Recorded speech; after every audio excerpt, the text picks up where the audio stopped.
in regards to Project TakeOver.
Okay, good morning. We're going to get started. Firstly, I want to thank everyone for attending this morning, and thank you for kind of bearing this heat that we're dealing with today. But fortunately, we didn't get any rain, so that's good news there. So this morning, we're going to have 4 separate speakers.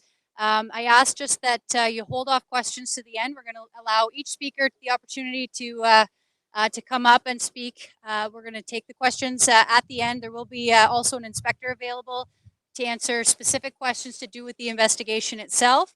And then all of our speakers will be available for one-on-one interviews following the formal portions. So the first speaker I'd like to introduce this morning is York Regional Police Chief Jim McSween.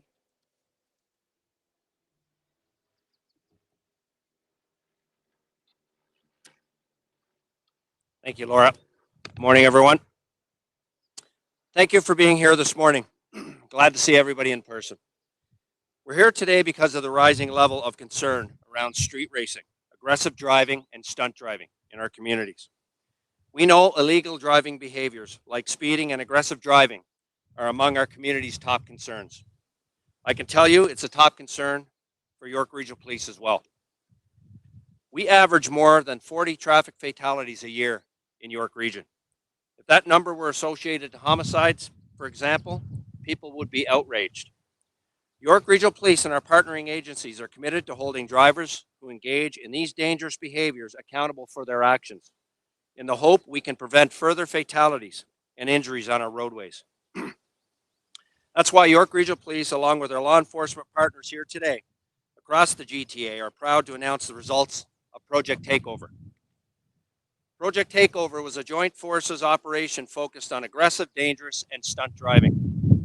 You'll be hearing from our partners in this operation shortly, but my thanks to Chief Nishan Duryappa of Peel Regional Police, Superintendent of Traffic Services, Scott Baptist of the Toronto Police Service, and Deputy Commissioner Rose DeMarco of the Ontario Provincial Police.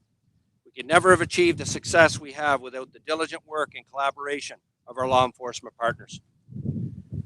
The driving behaviors targeted during Project TakeOver put the lives of road users and the involved drivers at risk.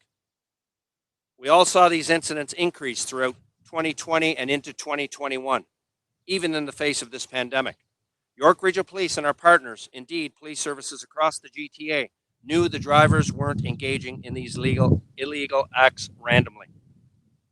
These groups were highly organized, focused on illegally taking over intersections, prearranging street races, and stunt demonstrations for hundreds of attendees at locations across the GTA. They even devised tactics to avoid police and to prevent us from enforcing the law. Responding to the increasing number of such incidents, York Regional Police, together with Peel, Toronto, and the OPP, joined together for Project Takeover. This operation was intelligence-led. We used an investigative approach to dismantle these groups and disrupt their illegal activities. Using covert and overt surveillance, such as the York Regional Police helicopter Air 2, we were able to identify a number of these groups. Two of the groups were quite prolific, organizing, glorifying, and promoting these dangerous acts, including lighting intersections on fire in Toronto, which Superintendent Baptist will be speaking about shortly. To tackle the growing sophistication of these groups, we employed this innovative approach. And we targeted not only the organizers of these events, but the participants as well.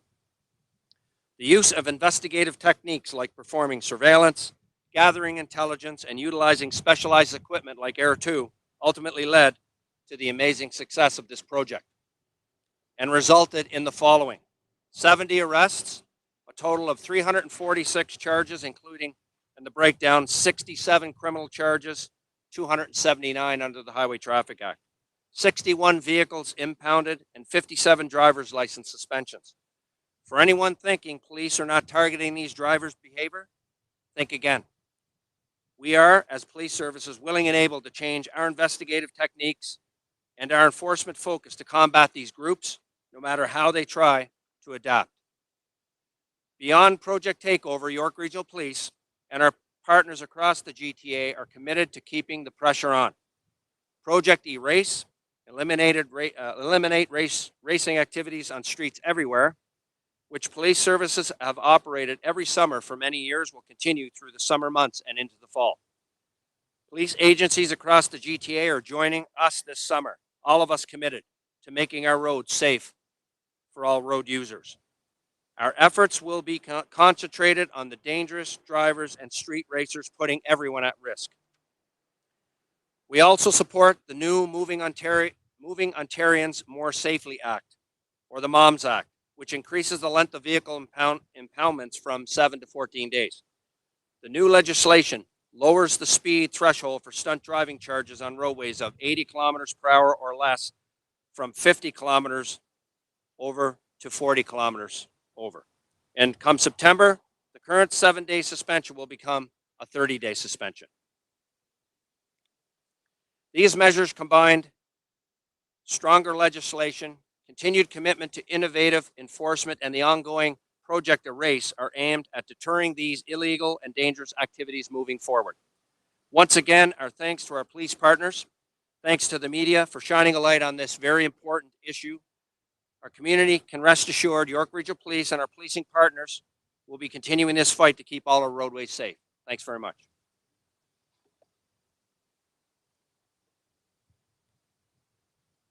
Thank you, Chief. I'd now like to introduce Peel Regional Police Chief Nishan Duriappa.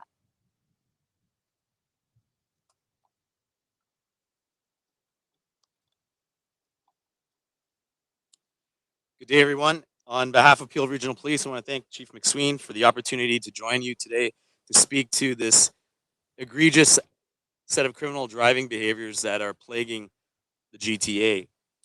As a matter of history, just to highlight this movement from a traditional approach to street racing investigations to this intelligence-led investigative approach, back in 2022, Peel Regional Police initiated a project called DRIFT, which was an acronym for Dangerous Racing Intelligence Focused Team.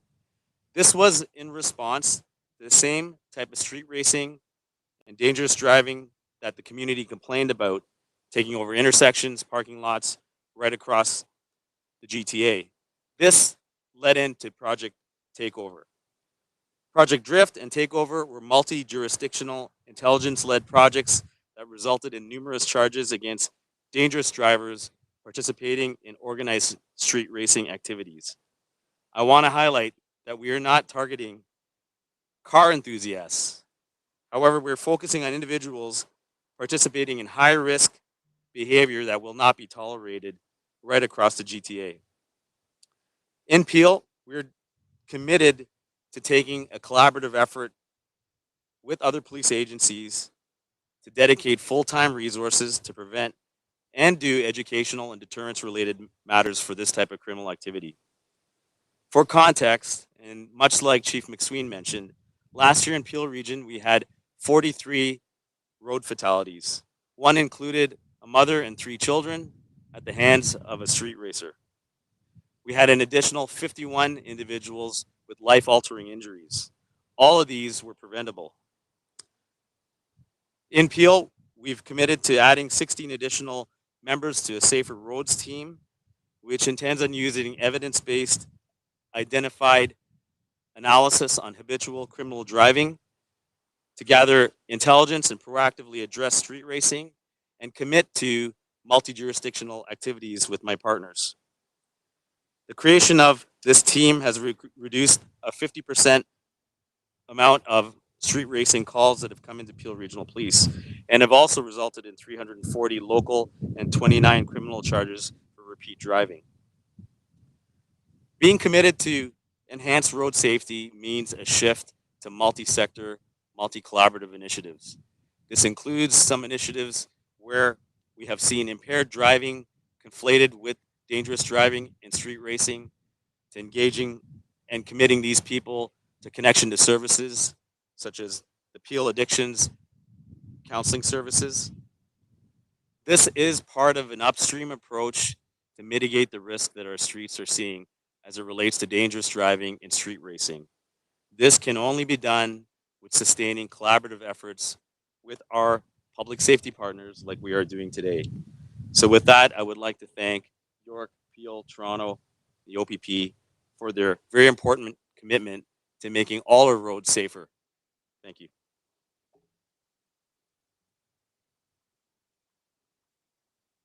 Thank you, sir. I'd like to now introduce Toronto Police Service Superintendent Scott Baptist.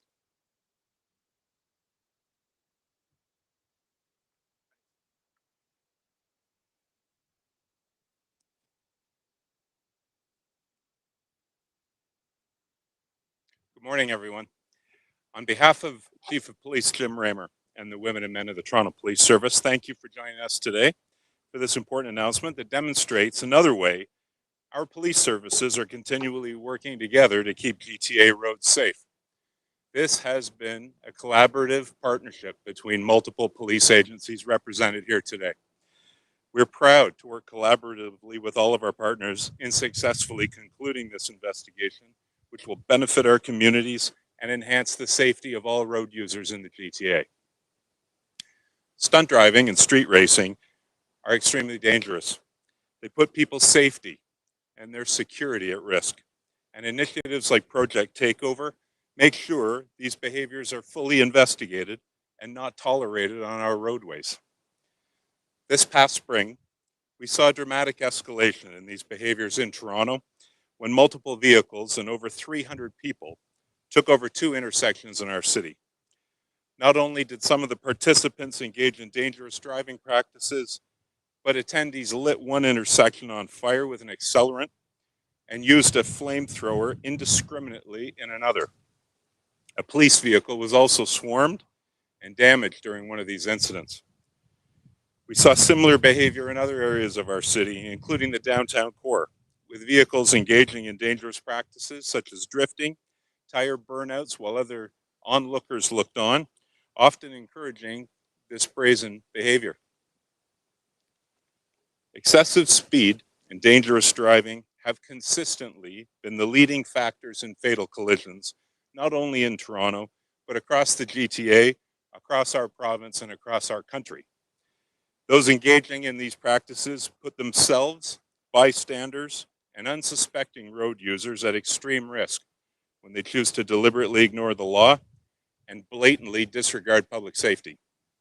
These behaviors also put our police officers at risk and take valuable emergency response resources away from those who need them at the time they need them the most.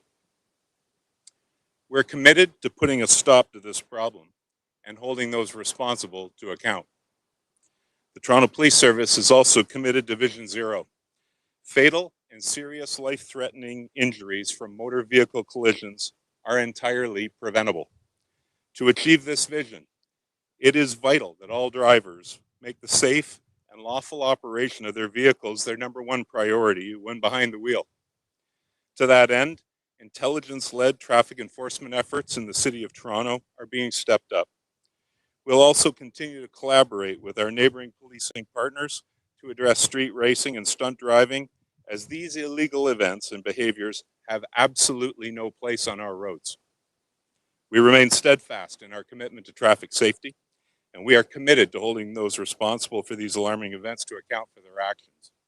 Thank you very much.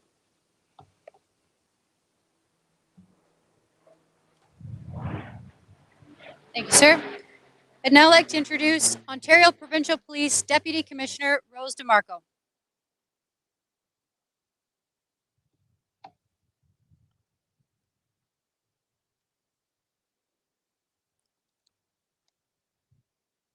Thank you for the opportunity to speak this morning.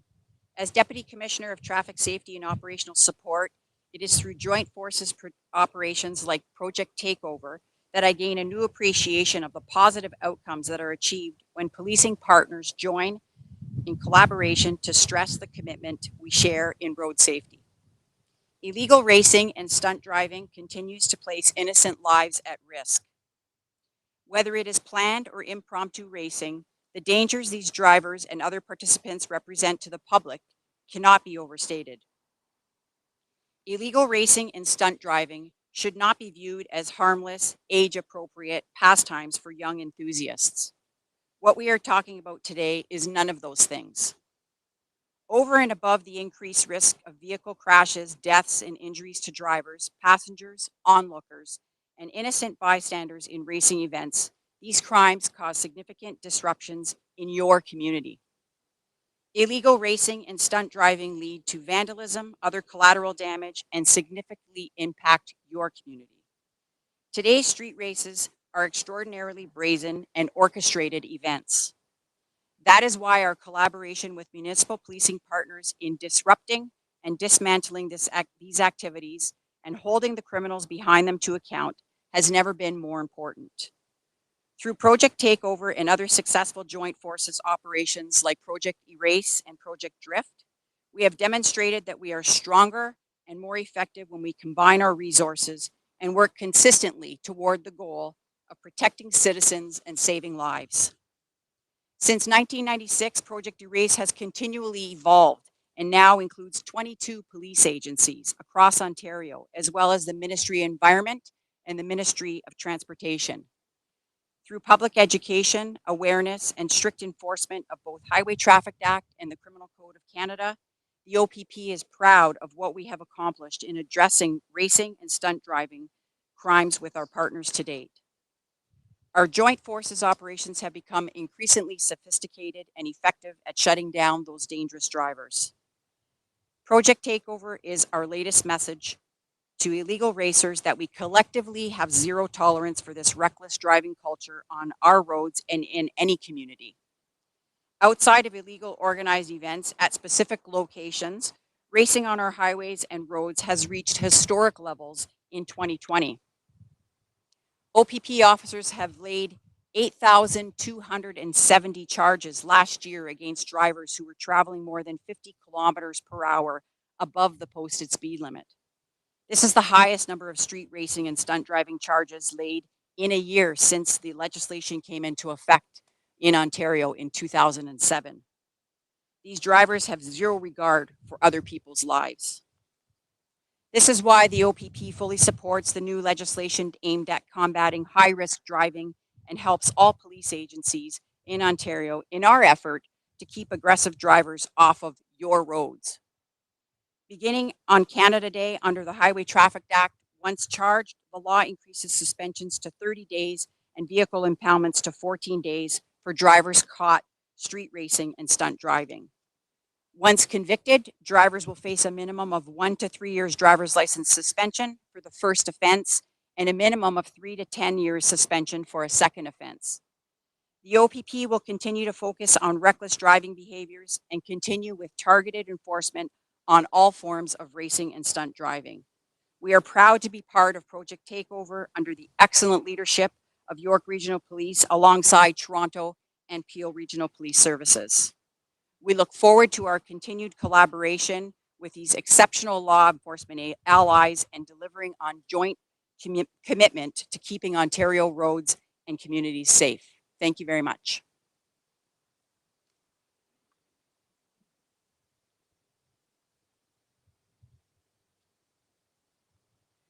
I'd now like to introduce Inspector Chi Bat of the York Regional Police Road Safety Bureau, who can take any questions regarding the investigation.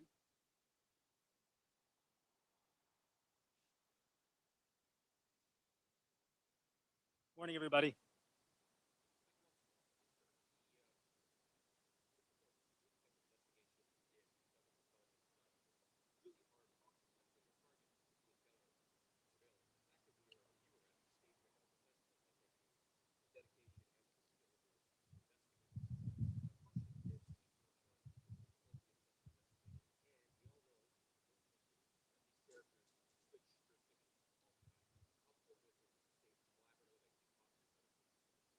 Well, collaboration is the key, right?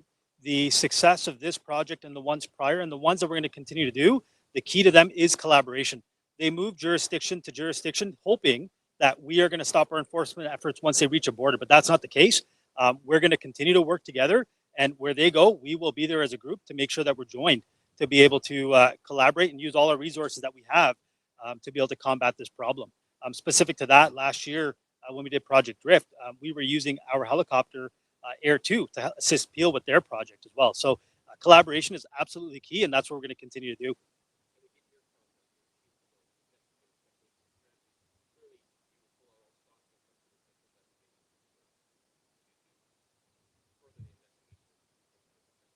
That's absolutely correct. So one of the things that we focused on this year was not only did we arrest the folks that were engaged in the activity at the time of the offense, what we did was we leveraged surveillance to be able to take it back to the office and use investigative means to be able to identify other folks that were there that we weren't able to arrest at the time.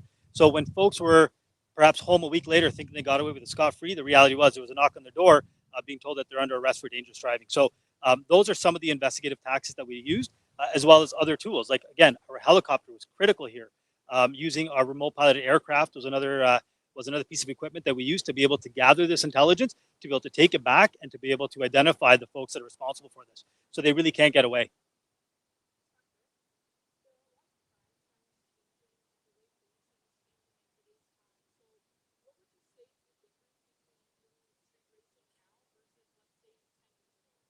That's a great question. So I would say the biggest difference now is social media. With the use of social media, what these groups are able to do is coordinate and organize themselves. And when I say coordinate and organize, I'm not simply just saying we're all going to meet in a specific location. What we're referring to, though, is identifying, okay, you are going to be blocking traffic here. If the police come, you're going to call so-and-so to be able to prevent us from doing it. So that's how street racing and stunt driving has really evolved now, which is basically they are coordinated, they are organized, and these are pre-planned events, right? These aren't days where you may give somebody a nod on the side of the street and engage in a impromptu street race. That is illegal. But the challenge here is that it poses additional challenges for us. And when you're organized to that extent and you bring additional people simply to watch, create this audience, if you will, it just increases dangers for them as well.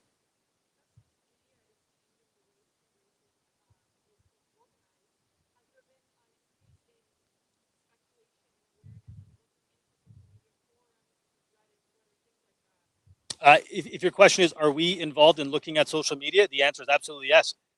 We are. Open source social media is something that police have looked at and will continue to look at to be able to identify the groups and to know where they're going to be so we can affect the arrest that we need to prevent them from doing it. You're welcome.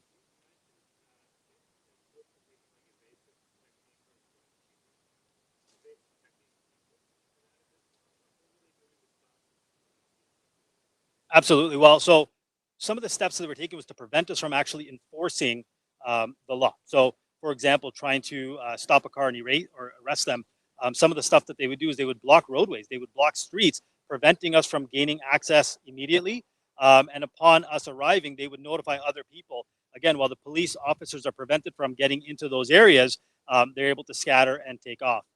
Some of the more egregious things that we saw, I believe Superintendent from Toronto had mentioned it, they would swarm police officers, and that is absolutely not okay, and that is illegal, and that is some of the stuff that they were doing to prevent us from swarming. So I think there was a video that was quite prevalent last year, that when an officer attempted to disrupt the racing activities, they literally swarmed that officer's vehicle to prevent that officer from getting further to be able to arrest the folks that were engaged in this activity. Correct. That's right.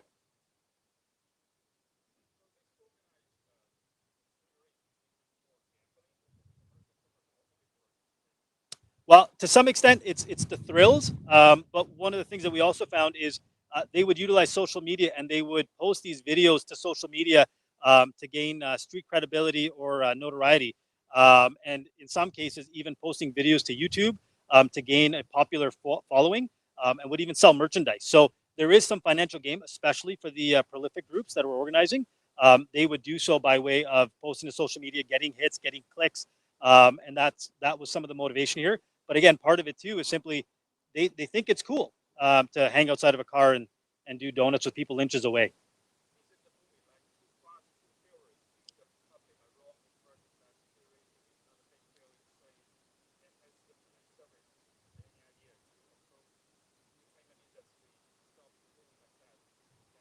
Well, I think with the entertainment industry, I think we're all aware that when they film these movies, they do so with safety in place, with professionals doing it. The reality is, the folks that are doing it now on our streets, they're not professional, they're not equipped to do this, and that's why we have to hold them accountable.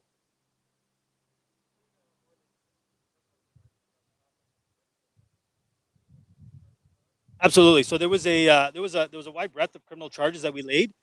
Some included dangerous driving. So, for example, if you're going to be doing donuts with like donuts and circles in a parking lot with people watching inches away, that's dangerous. Your actions are dangerous to members of the public. So, dangerous driving was some of the charges. Some of the folks we found were impaired, in some cases by alcohol or drugs, and even we had some breaches of court orders. We had some folks that were charged at the early onset of the investigation, only to be found at these locations again. And again, we were able to identify them and hold them accountable, not just for being there and engaging in the activities, but also breaking these court orders.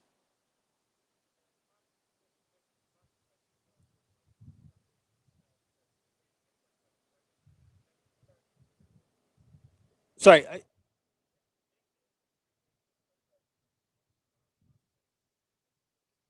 Well, under the HTA and the criminal code, there's a wide range of penalties that one could face. Under the Provincial Offences Act, that could be a hefty fine. In some cases, depending on the offense, it could be jail time up to 2 years. And under the criminal code, as you know, there's a wide range of penalties that can be laid upon somebody, or in some cases, jail time, depending on how often or that person's history. And in some cases, could be restitution, forfeiture of their vehicles, any of these. So it's a broad range, ranging from fines all the way up to jail.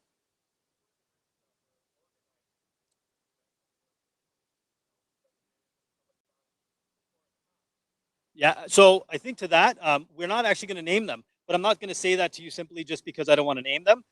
There's a reason. As I mentioned earlier, these groups are looking to become popular in social media.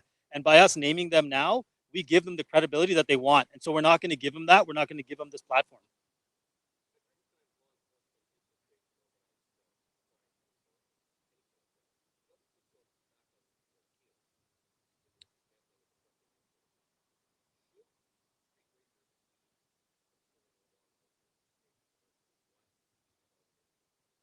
Absolutely. They should be concerned. They should also know that we continue to innovate and adapt with our collaborative approach and changing our tactics to make sure that we're ahead of them to prevent them from gaining any sort of traction with these activities. And really, ultimately, the whole point of this is so we can prevent anybody from getting hurt on our roadways. That is really what we're trying to do here.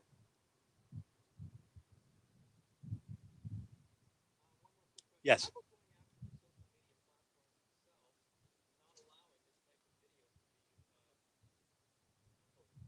Well, again, right, social media, people can post really a lot of things that they want to do. For us to be able to step in as a police organization, it's not something that we're looking at doing at this time.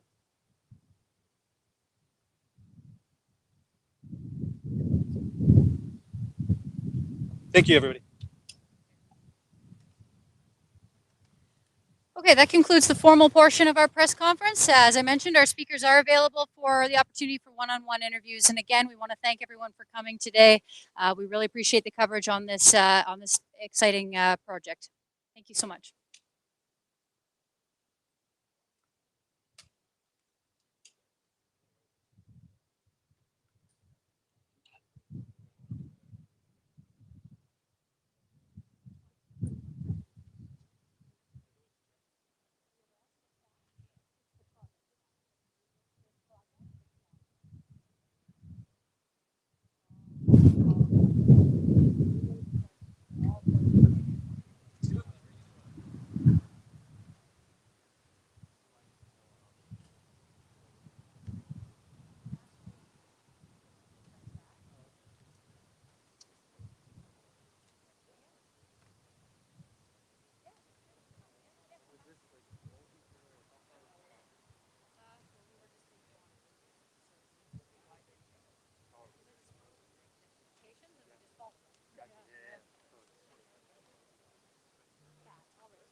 I'm a lefty.